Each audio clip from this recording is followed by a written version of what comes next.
Lesson 5. How can I create reels without showing our faces? In this lesson, I'll explain to you how I engage reels in our campaign in our campaign while keeping everything private in mind.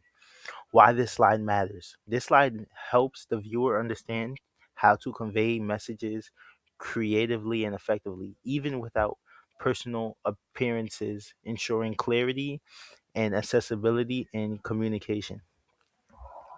So basically, this lesson is teaching us how to, even though people can't see our face, our voices are still loud enough and have enough tone to where people could listen to what we're talking about and understand what we're talking about. What I did, I used the animations and graphics to make our reels lively and fun. I include text messages to explain our anti bullying message clearly. I collaborated with peers to brainstorm creative ideas without showing our faces.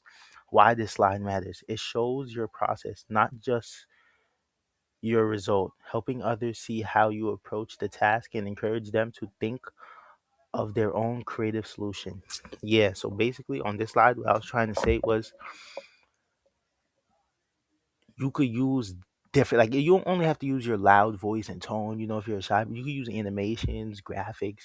You could make a little video with images showing showing you talking about the thing. Like a lot of people these days, they like animations more. Like they like to look at stuff. So you could show that and really make people interested in what you're talking about without showing your face. You don't have to show your face. And those are ways you could draw people in. What I learned that you can share important messages without showing your face. One tip I would give another youth is to be creative with visuals and music to keep viewers engaged. Why this slide matters.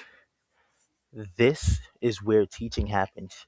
Sharing what you learned helps others understand and encourage them to explore new ways to express their ideas.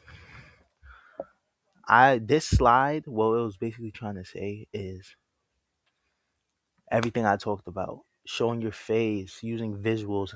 You could use music. But I don't, sometimes the music might come over your voice, but if you have a low tone music, it's like really good. It could keep the reader. I mean, the person that's watching the presentation focused. Like they could be like, "Oh wow, music in the background." They say music help with people being focused. Or you can always do that background where they put like people playing Subway Surfers and people like watching that. Stuff like that could really keep someone engaged. Thank you guys.